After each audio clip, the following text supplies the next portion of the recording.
We are an endangered species, you and me. We, fans of speed. We, devotees of power.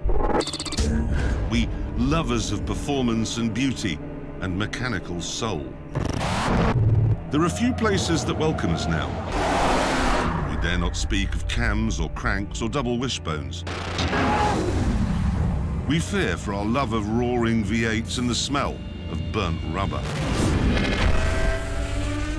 We're told to think of economy and the environment, not excitement and enjoyment. In an age of hybrid this and lentil-matic that, we are the odd ones out. Yet there is hope. There is a haven.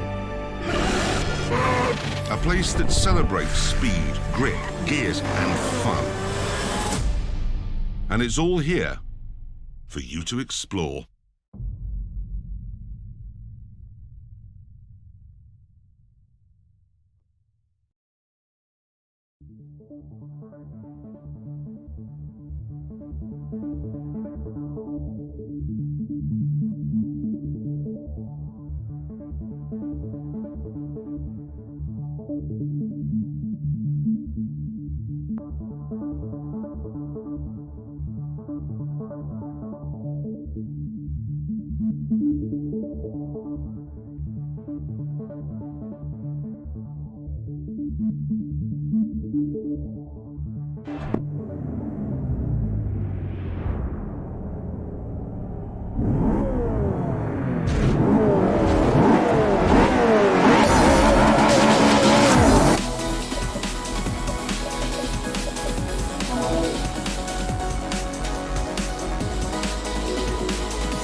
To start your career with a greater variety of cars, simply import your profile.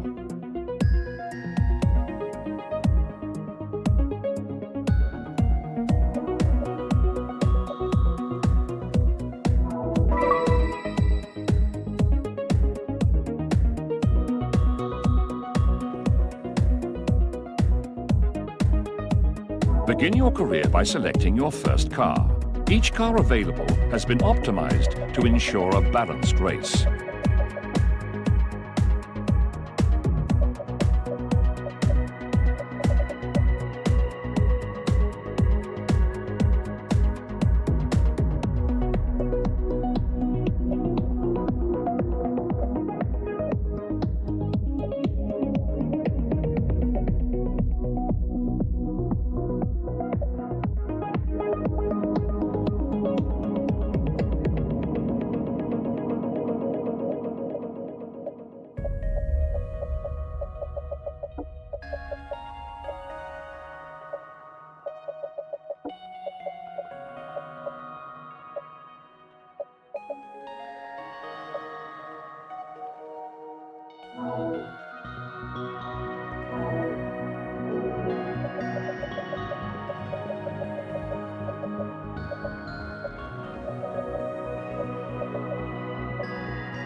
select Go Race to get right on the track.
This is the 2010 Ferrari 458 Italia.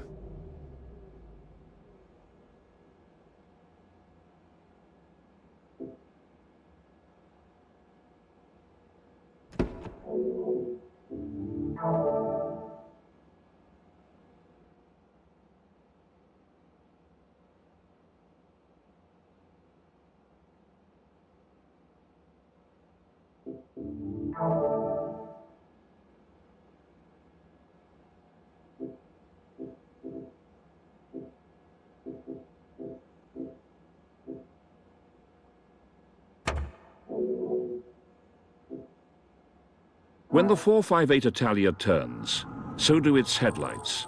These bi-xenon units automatically follow the road ahead by monitoring steering angle and lateral Gs.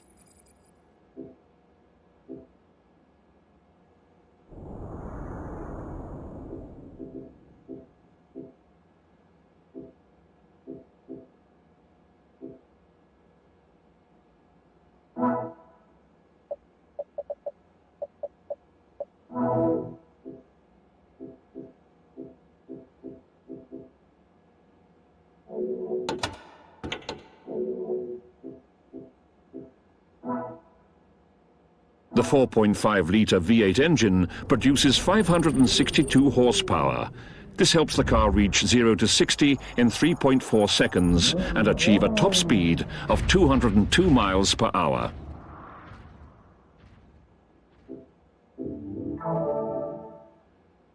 With a flat underbody aerodynamic design, the 458 Italia achieves considerable downforce, nearly 800 pounds worth at top speed. Amazingly, it accomplishes this without relying on a large rear wing.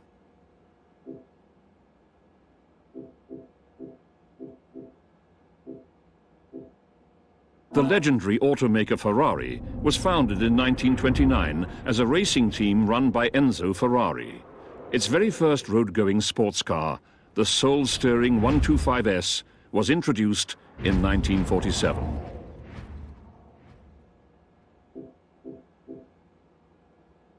When the 458 Italia turns, so do its headlights.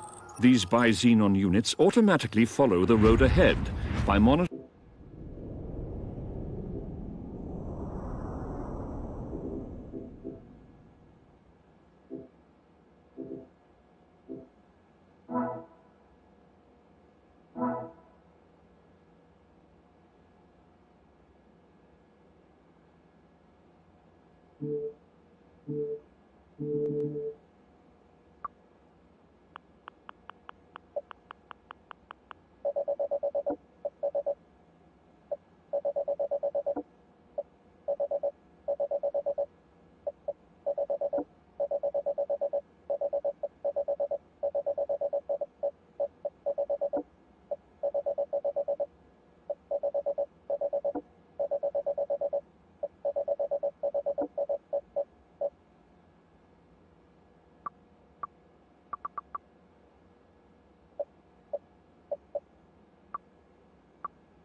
This is the very latest mid-engined V8 Ferrari, the 458 Italia.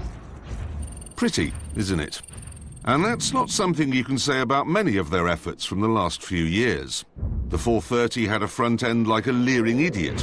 The 348 looked like it had crashed into a Venetian blind showroom.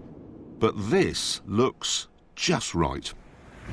Its appearance isn't just for show either. Those black fins in the front grille flex under air pressure, so the faster you go, the more they bend out of the way to improve aerodynamics. And there are no engine intakes to spoil the sides because they've been moved underneath the car. So it looks fantastic, and its 4.5-litre, 562 horsepower V8 means it has the guts to punch you repeatedly in the back of the head. But that alone wouldn't be enough. Some of its ancestors have been as incompetent and terrifying as having brain surgery performed by a baboon. As it turns out, the 458 is better than that. Much better.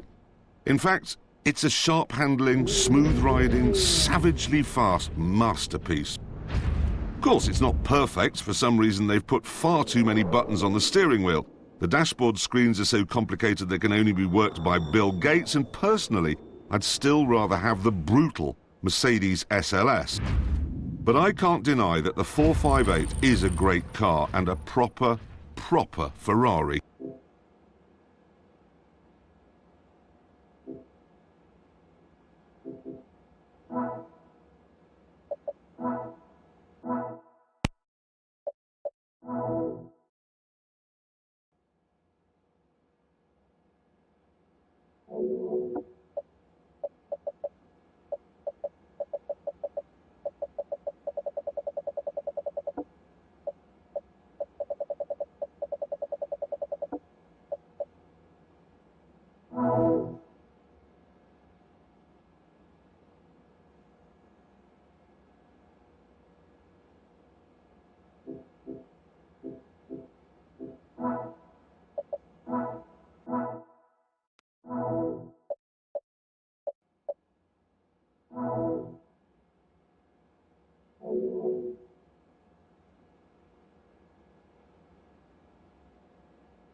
This is the 2010 Aston Martin 177.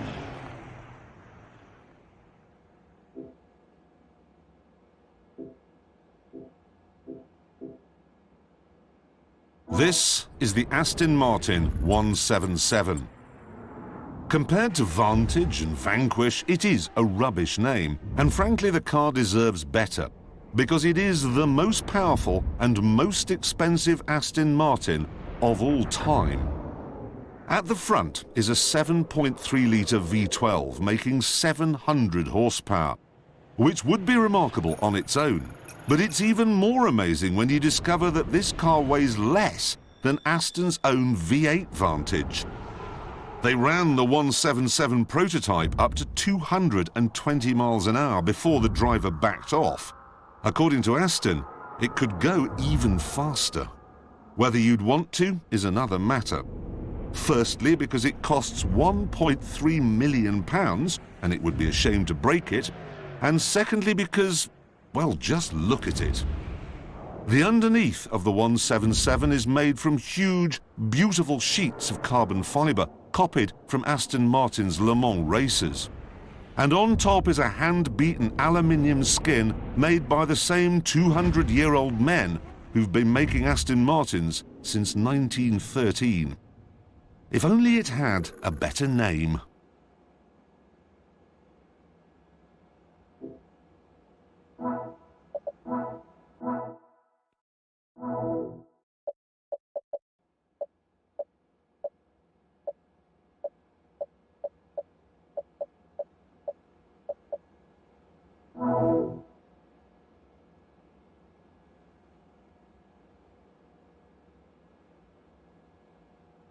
This is the 2011 Mercedes-Benz SLS AMG.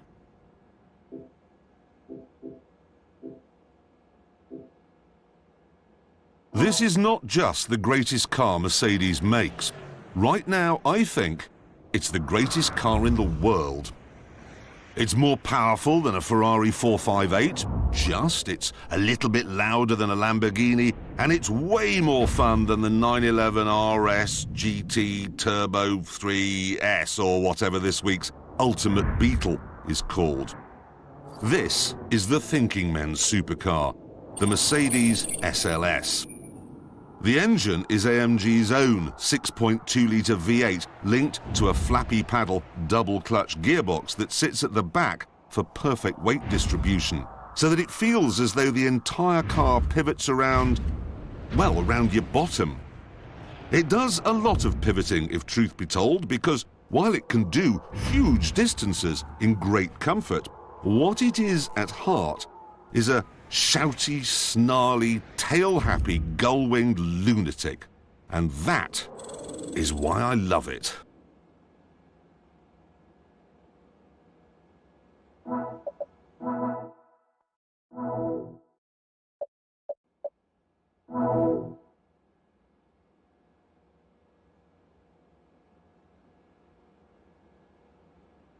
This is the 2010 Lexus LFA.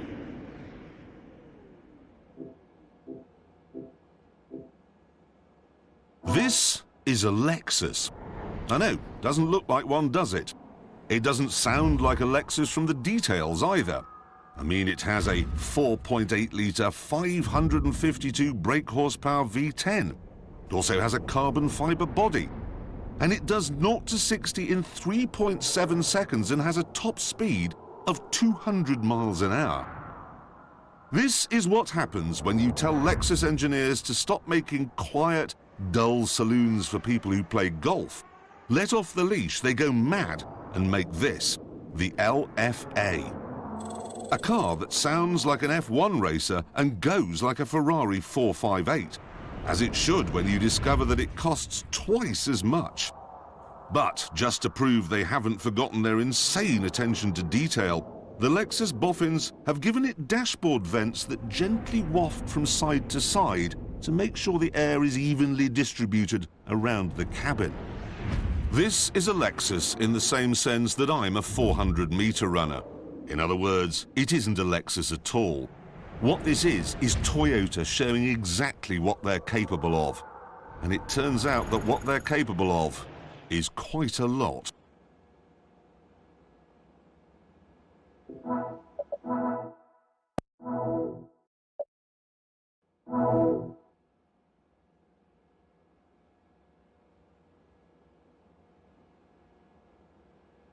This is the 2005 Ford GT.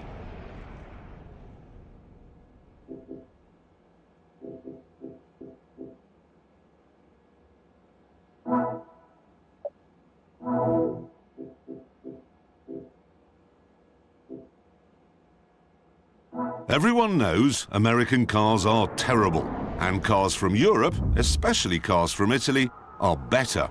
Better looking, better driving, and usually better sounding. 50 years ago, Henry Ford knew this. That's why he tried to buy Ferrari and thought he had, until Enzo Ferrari looked down his Roman nose and said, you know what? Actually, you can't have it. So, Henry decided to kick Ferrari where it hurt, on the racetrack. He wrote a blank check and told his engineers to build a better racing car and beat Ferrari at Le Mans. And astonishingly, that car, a British chassis with an American engine, the Ford GT40, did just that. 4 times. This car is not the GT40, but it looks like one. And it was made to celebrate Ferrari's humiliation, only this time on the road, not the track. It's the Ford GT, not the GT40, because unlike that car, it's more than 40 inches tall, so Americans could fit into it. But the idea is just the same. A great big V8, a 5.4-litre with a supercharger, and a relatively simple aluminium chassis. 220 miles an hour, and frankly astonishing handling for a car from America. And movie star looks. I have never driven a car that attracts more attention, and I drove this one a lot, because I bought one as remarkably, at the time, there wasn't a Ferrari that was better. And that's only something that happens once every 50 years.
This is the 2009 Bugatti Veyron 16-4.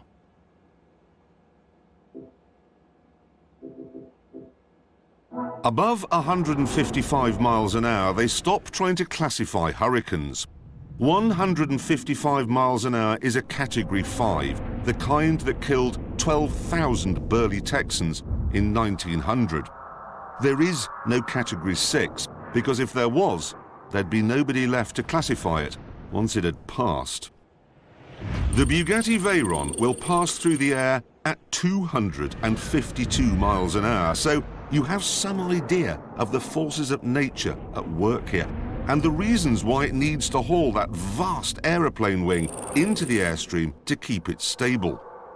It's also why it needs 16 cylinders, 8 litres, 4 turbochargers, 10 radiators, and 1,000 horsepower. Everything about this car is Category 6.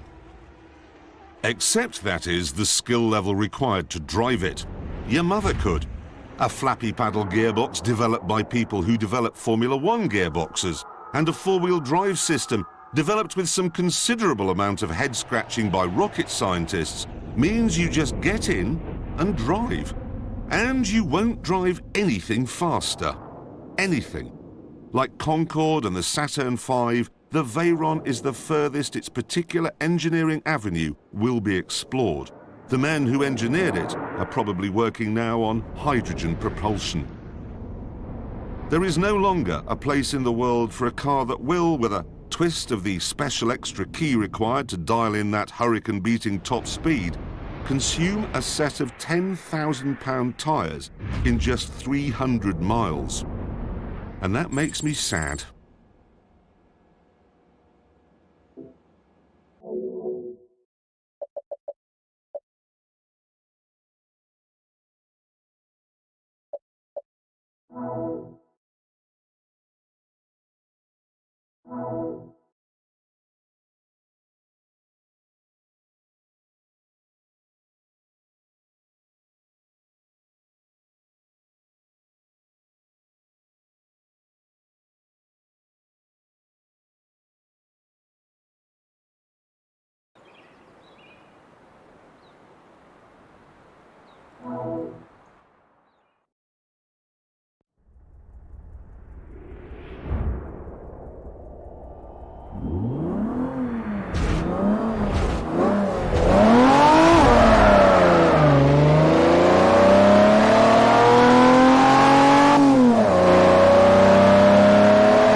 This is the 1982 DeLorean DMC-12.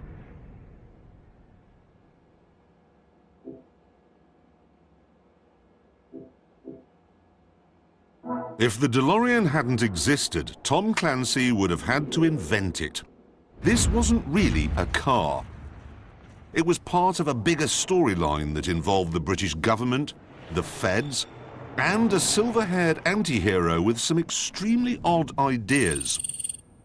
The DeLorean itself was perhaps his oddest idea of all. An unpainted stainless steel sports car with gull-wing doors and, thanks to a wheezing 130 horsepower Renault engine hanging off the back, almost no performance whatsoever. The DeLorean quickly developed a terrible reputation, and that only got worse when famous American owners got locked inside by the failing electrics. It was a disaster, and production ended before Steven Spielberg made it a time-traveling film star. If you want one now, there's a man in America who can build you a new DeLorean from old parts. But he won't be the real deal until he gets on the FBI Most Wanted list.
This is the 1957 Ferrari 250 Testarossa.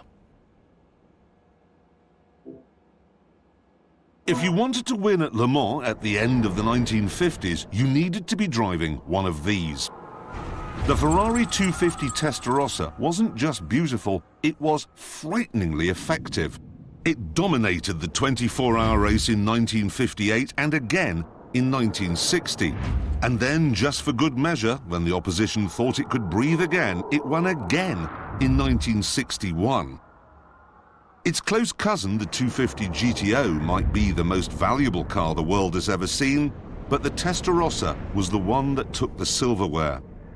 For all its beauty, the GTO had to make do with class wins, where the Testarossa beat everything.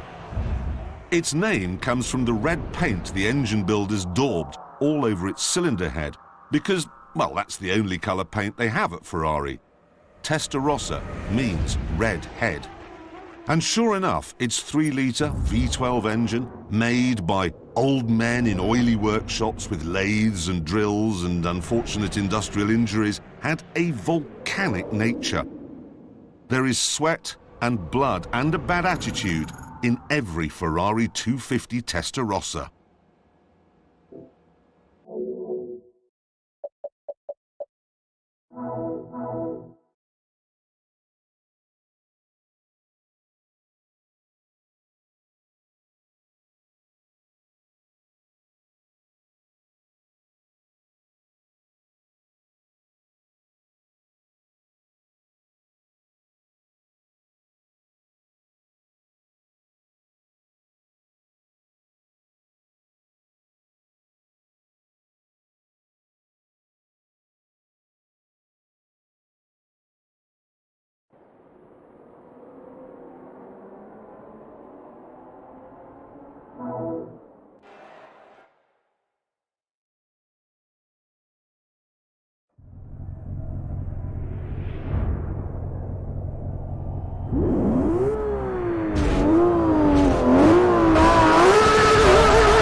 This is the 2011 Ferrari 599 GTO.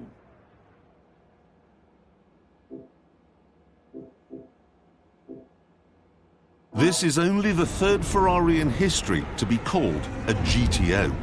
The first, the 1962 250 GTO, remains the world's most valuable and quite possibly the world's most beautiful car. But its form came from its main function, as a racer.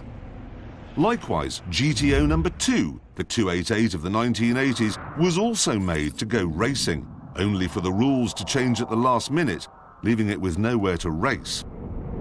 And now we have this, the third GTO, a slightly softened road-going version of the 599 FXX. It has 670 horsepower and a sense that it's constantly plotting new and exciting ways to physically harm you.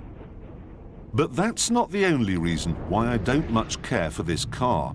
The real reason I'm no fan is because the O in GTO means homologation. It means racing. And this 599 will never race, nor was it ever intended to. In essence, then, it's just a lightened, pumped-up version of the car a successful plastic surgeon would drive.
This is the 2009 Ferrari California.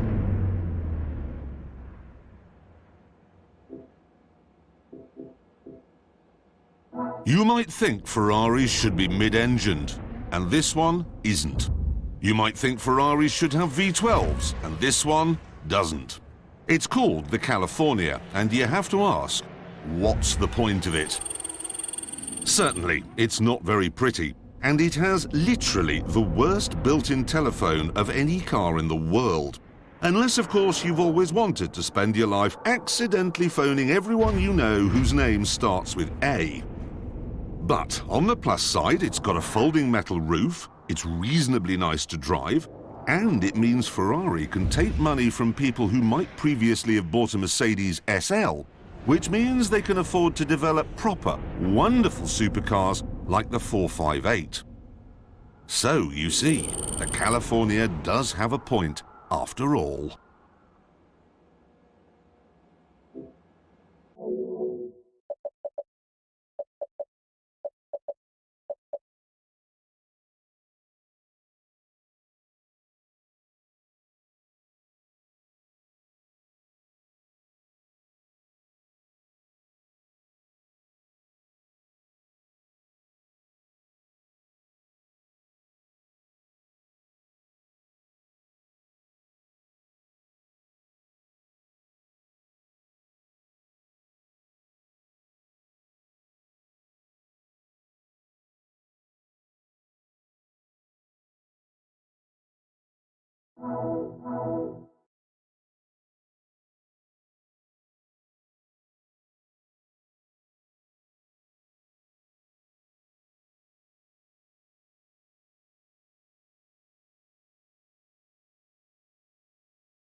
This is the 2002 Ferrari Enzo.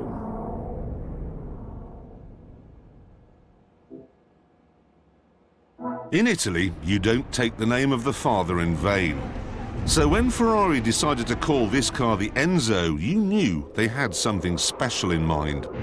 Something that would take supercars onto another level of speed, of handling, of fury. Such fury that after 3 full-bore standing starts, you have to send the car back to Italy for a new clutch. The Ferrari Enzo marked the point at which supercars became like modern fighter jets, demanding complicated electronics to keep them under control. It's computers that keep its 6-litre, 660 brake horsepower V12 and flappy paddle gearshift on speaking terms, and its F1-style adjustable suspension on an even footing. The result is a car that's faster around Ferrari's test track than all but their most recent Formula One cars. The Enzo's V12 went on to even greater things in the insane FXX and the psychotic 599 GTO, both cars that need even more men with laptops to keep them under control. But for Ferrari, the Enzo was Genesis. They only made 399 of them, and then the factory built a 400th for a very particular customer, the Pope. That's how special you have to be to have one.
This is the 1995 Ferrari F50.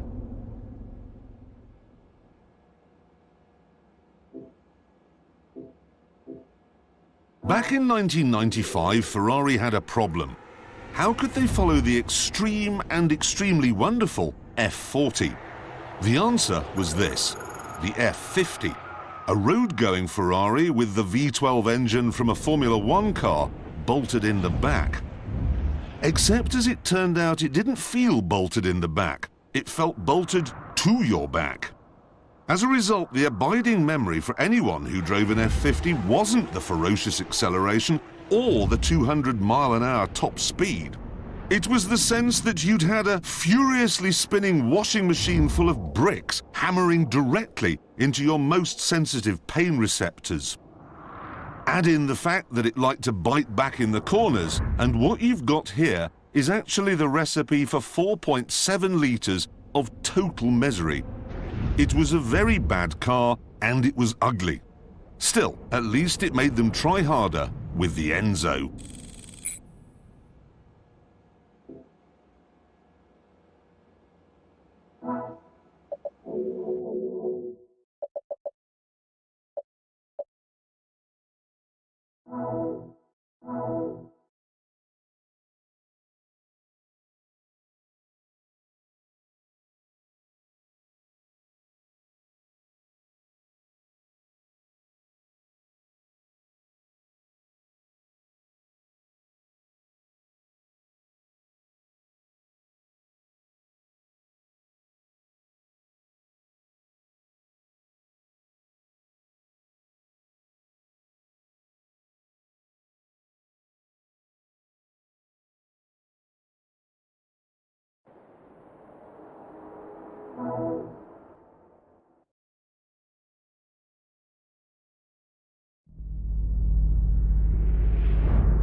This is the 2010 Gumpert Apollo S.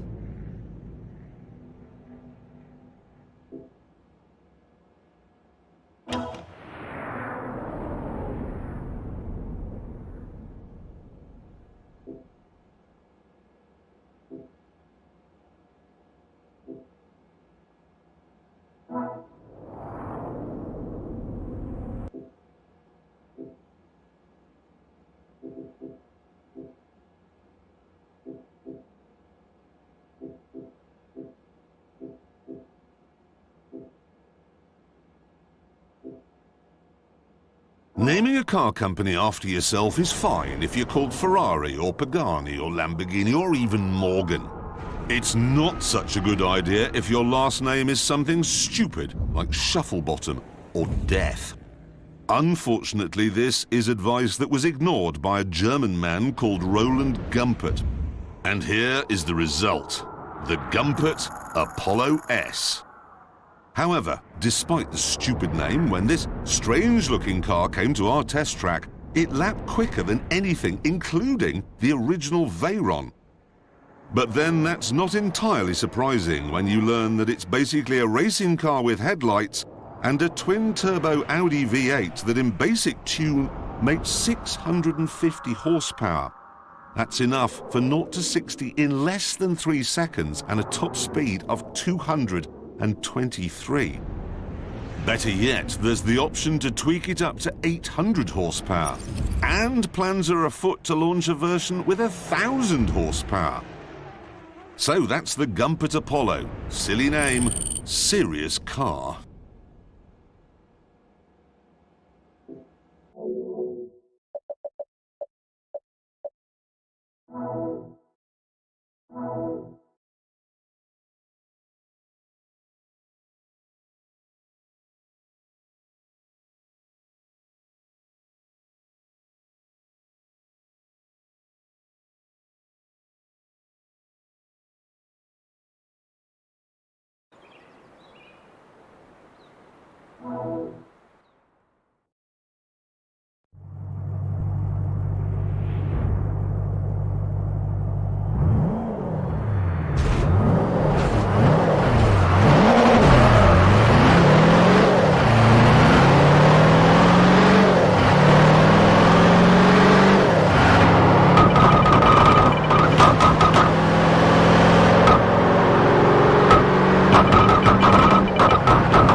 This is the 2006 Hummer H1 Alpha.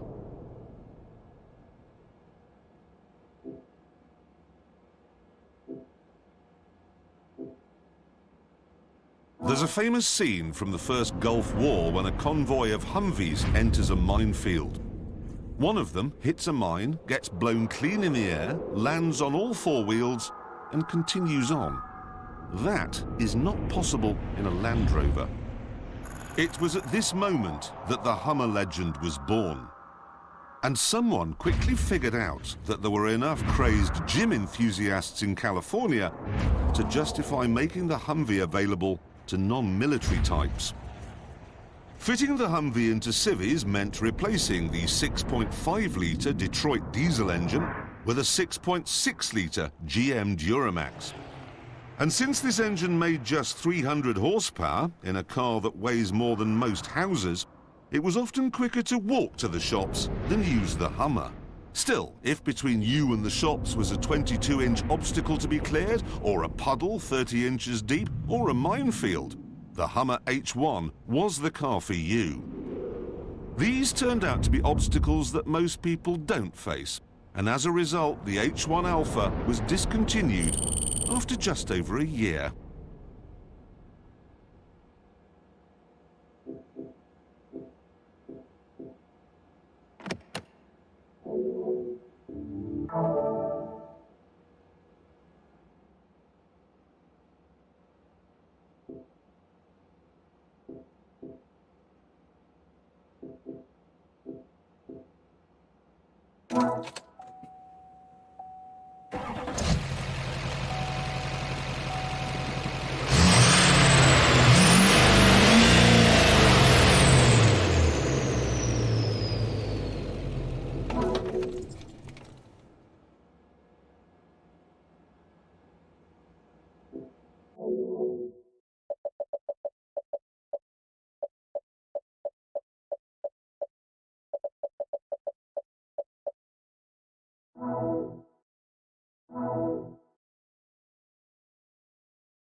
This is the 2006 Koenigsegg CCX.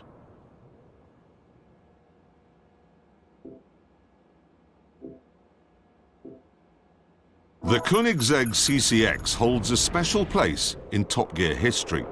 For a long time, it was the fastest car around our track. To this day, it has the longest name of any car on our lap board. And it's the only car the Stig has ever stuffed. Stig's accident wasn't small, but then it wouldn't be with a 900 horsepower, twin supercharged 4.5-litre V8 pushing him towards the tyre wall.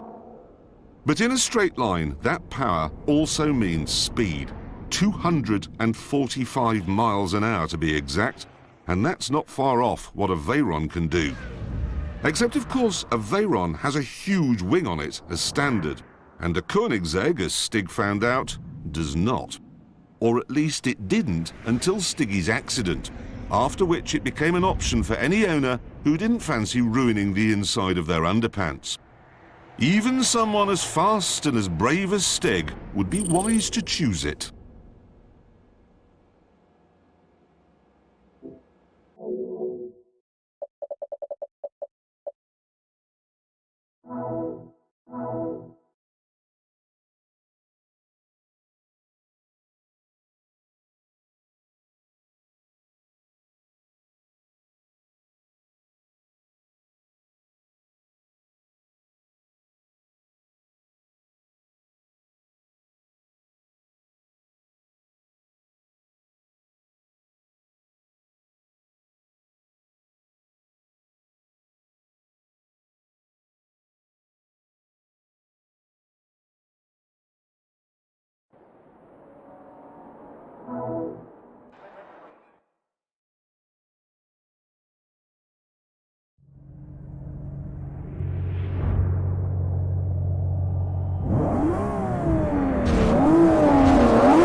This is the 2008 Lamborghini Rebonton.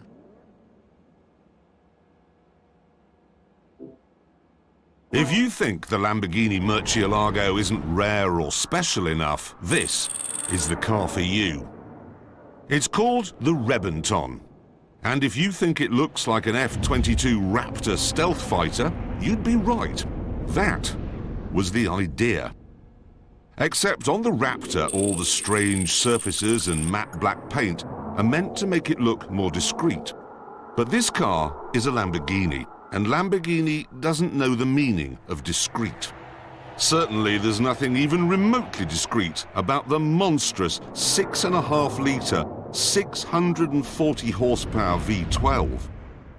Firing that up is like strapping a unicorn to the roof and driving around shouting, "Look at me!" through a loud hailer. Mind you, frankly, you've more chance of seeing a unicorn than seeing a Rebonton, because Lamborghini made just 20 of them.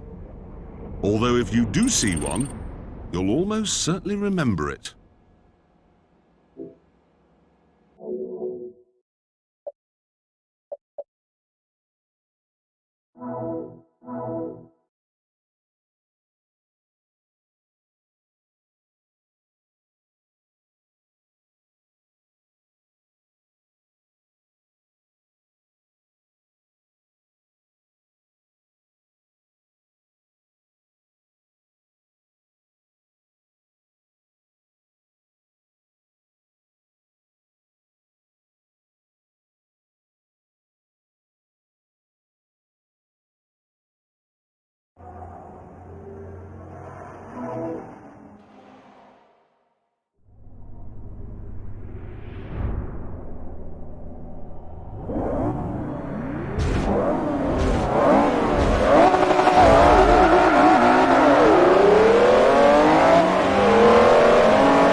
This is the 1993 McLaren F1.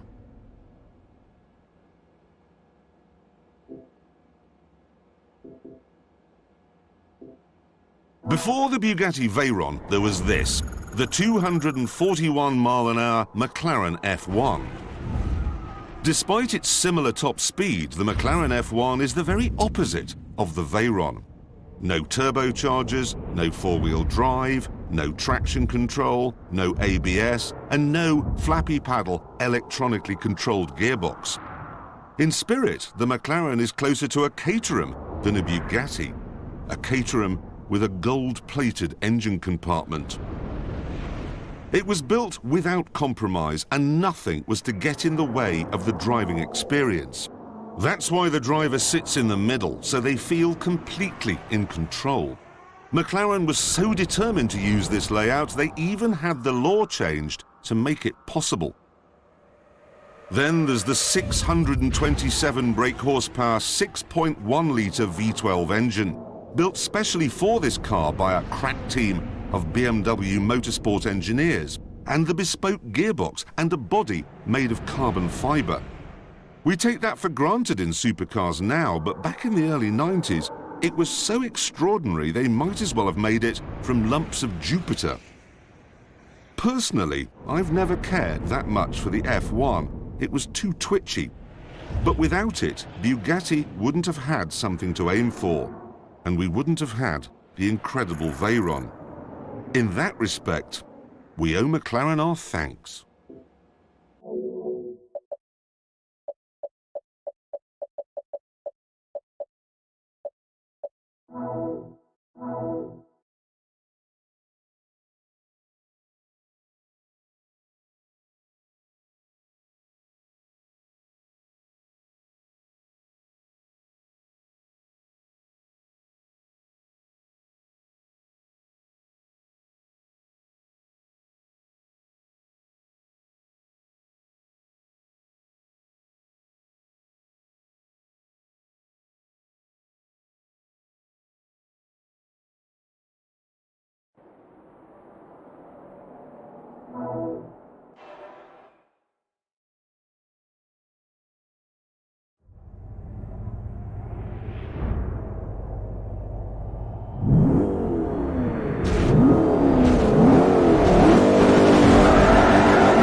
This is the 2005 Mercedes-Benz SLR.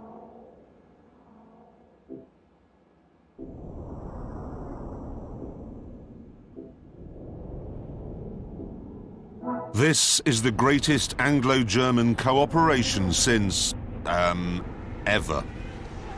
It's the Mercedes-Benz SLR McLaren. From Germany, the big badge on the front, and the 5.4-litre supercharged V8 that gives this car 626 horsepower and a top speed of 208 miles an hour.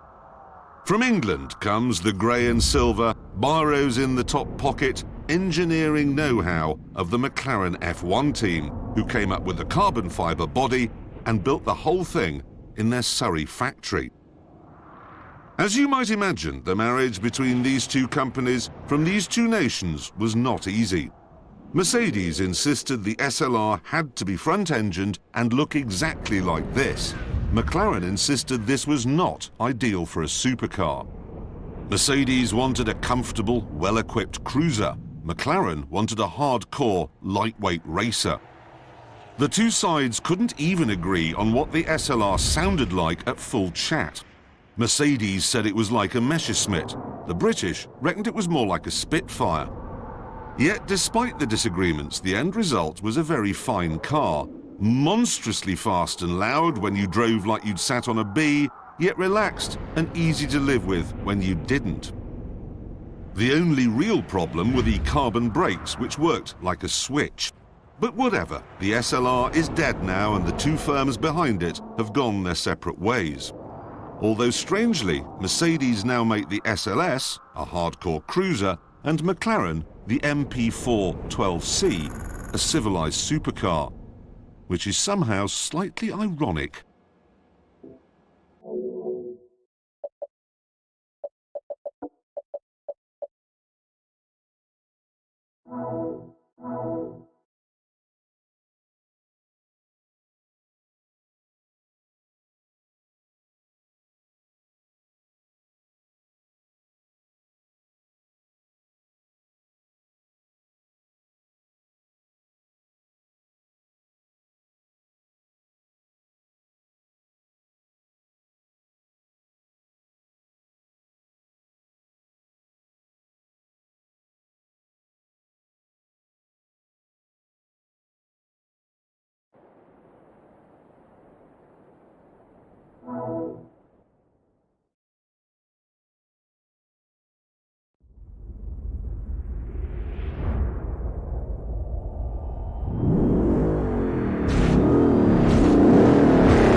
This is the 2010 Morgan Aero Supersport.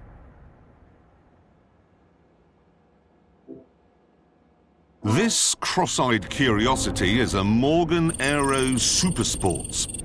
As with all Morgans, much of the structure is made from wood. And if that sounds laughably old-fashioned, well, it is. It's also still made in the Malvern Hills of England in a factory so caught in the past that when a propeller aircraft passes overhead, half the workforce jumps. Surprisingly, the engine in this car isn't made from mud and leaves. It's actually a BMW V8 that makes a rather modern 368 horsepower, allowing this half-timbered sports car to get from 0 to 60 in 4.5 seconds. It'll even run on to 170 miles an hour before its Edwardian aerodynamics prevent it going any faster. I said sports car, but in truth, this is as much a sports car as Westminster Abbey is a top-class rock and roll venue. This isn't a car to compete with modern Jaguars or Mercs or anything beyond. It's a strange time warp for people who believe cars should come with built-in nostalgia and a special kind of hat. And if that hasn't put you off the Aero Supersports, you should know that there's also a version with a fixed roof, one of which is owned by Richard Hammond, the idiot.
This is the 2009 Pagani Zonda Cinque Roadster.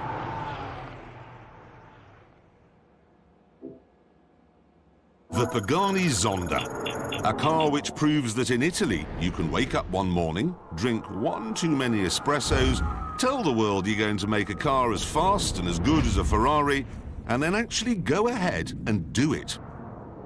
This particular version, one of a baffling array of Zondas over the years, is the Cinque, a road-going version of the feral, track-only Zonda R. It's always puzzled us at Top Gear how Pagani makes its cars so good. Yes, they put in the effort by inventing a new cocktail of carbon fibre and titanium called carbotanium. And they managed to persuade Merck's power-crazed AMG division to build them special V12 engines. But that's not enough on its own. What Pagani really understand is that a supercar should be loud and dramatic, and fast enough to make your eyeballs turn to putty. They also make cars that are incredibly easy to drive. Many men in sheds try to make supercars, and they get it wrong. But Pagani, as we see here, consistently gets it right. Very, very right.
This is the 2009 Peugeot Sport number 9 Total 908.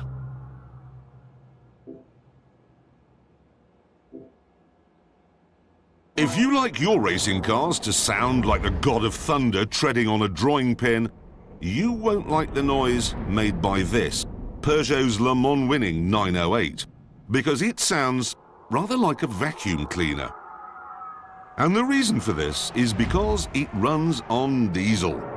As dreary news goes, though, this isn't as bad as it could be, because the diesel engine in question is a 5.5-litre twin-turbo V12 with 730 horsepower and nearly 900 torques.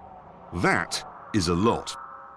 And it means that even with a wing the size and length of a cocktail bar on the back, it can still reach over 250 miles an hour on the long Le Mans straights.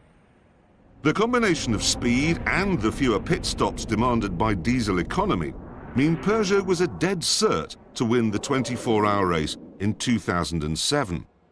Except it didn't, because Audi fetched up with a diesel car that was even faster and even more reliable. The French plan didn't quite work in 2008 either, but by 2009, Peugeot got their act together to take a 1-2 Le Mans finish. Normal service was resumed in 2010.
This is the 2010 Spiker C8 La Violette LM85.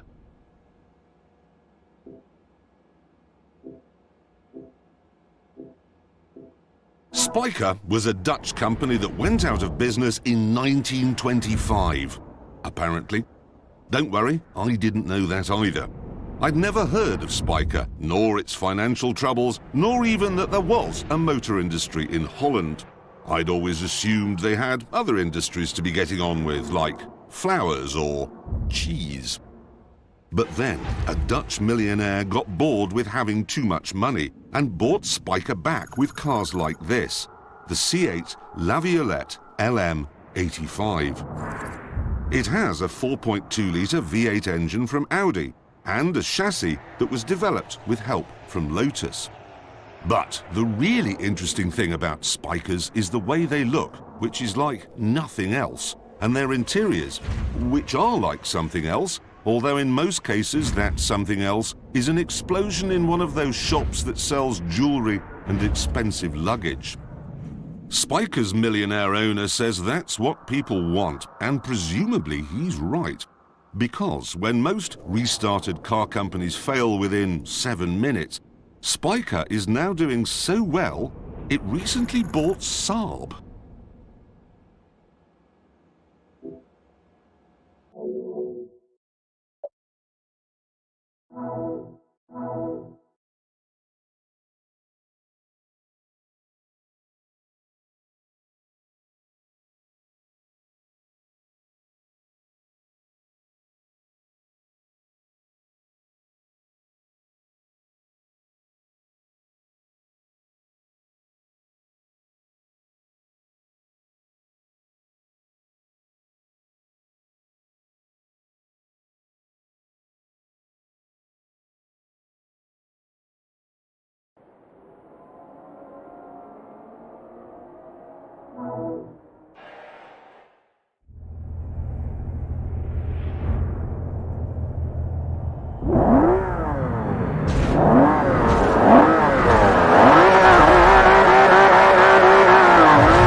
This is the 2005 TVR Sagaris.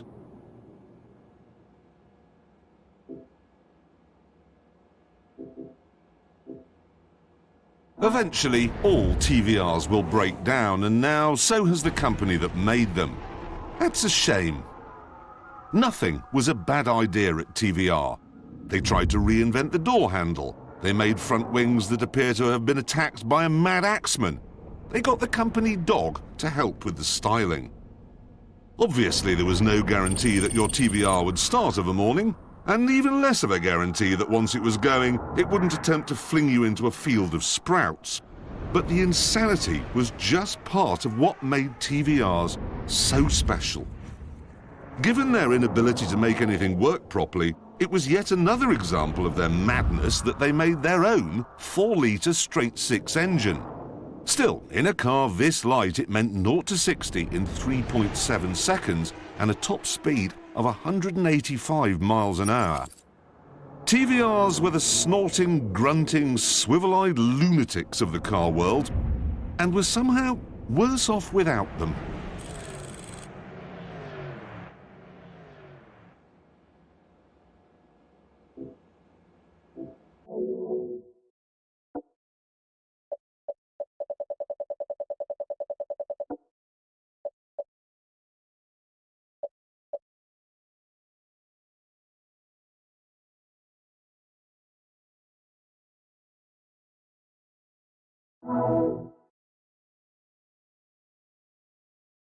The 2554 M12 Force Application Vehicle, Warthog.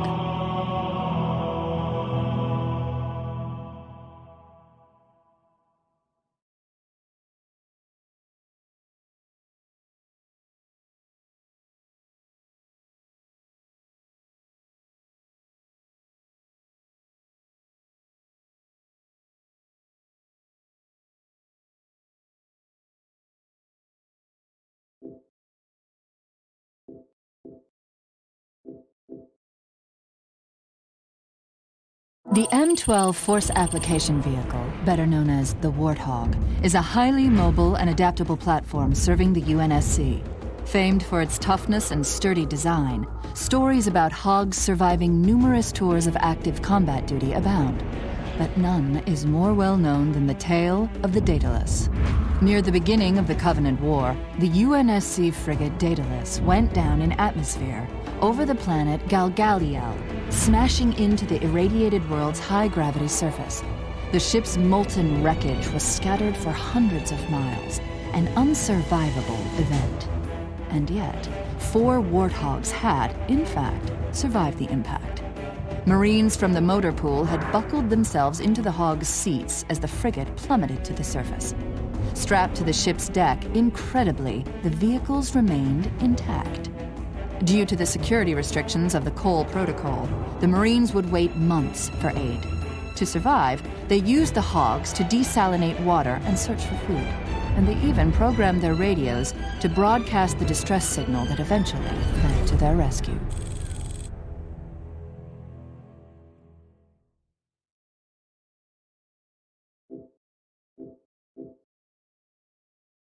The M12 FAV is equipped with 20-inch magnesium alloy wheels and powerful 14-inch carbon ceramic disc brakes.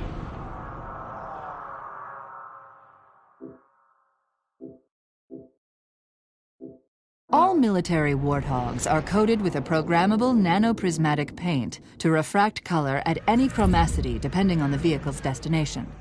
A security bit was designed to prevent Marines from tinkering with the finish based on early and embarrassing experiences of the tech's deployment.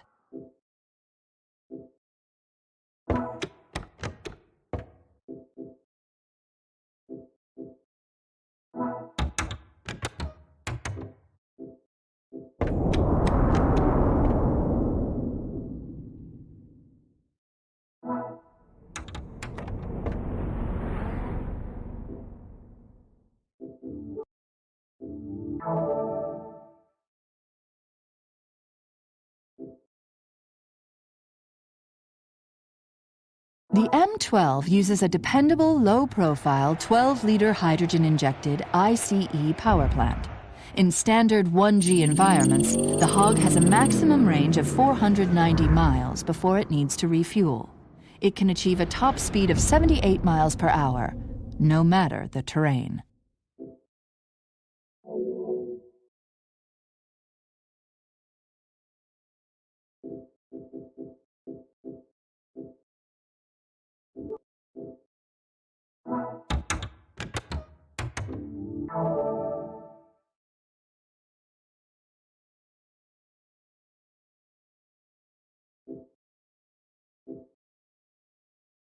Interior features vary depending on how the vehicle is purposed by AMG's factories, but interior features: the four-wheel drive, four-wheel steering M12 FAV features a manual shifted transmission and a steering-linked emergency brake.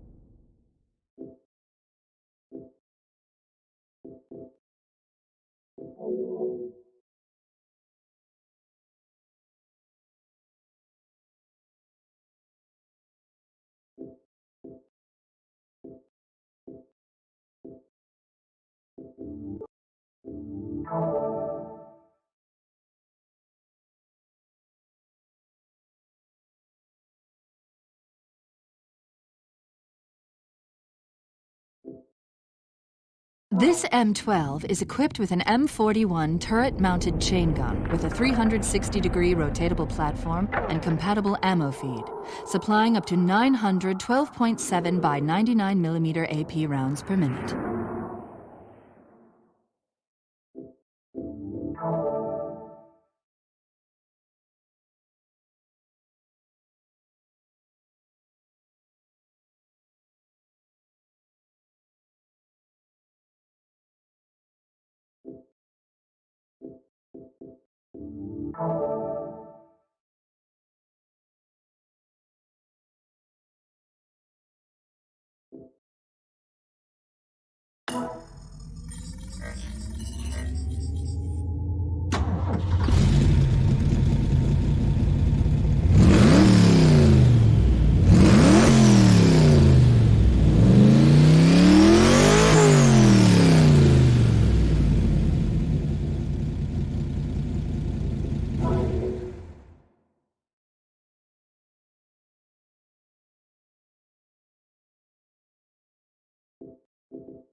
This is the 1931 Bentley 8-litre.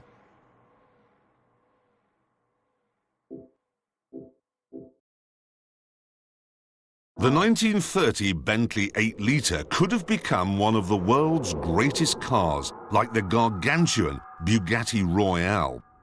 But it was launched in London in 1930 with a price of £1,850. Back then, that was a lot. Especially since at almost exactly the same time, the Great Depression arrived in Europe.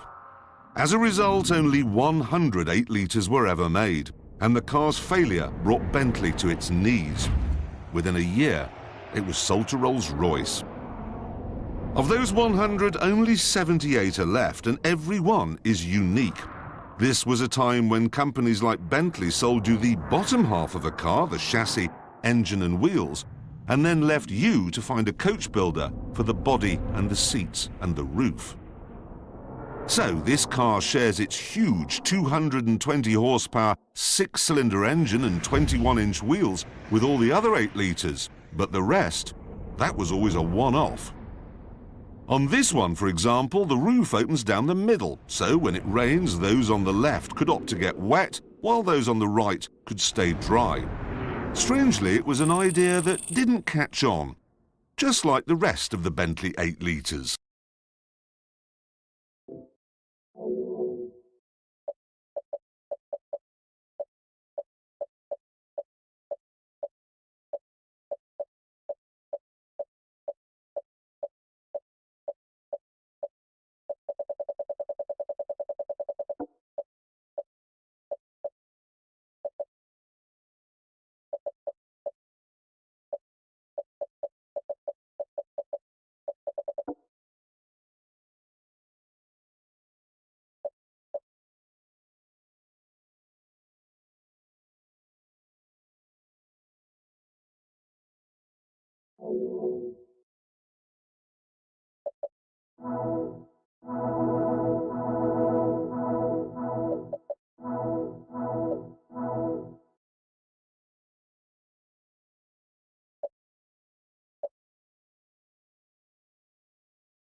To start your career, select World Tour.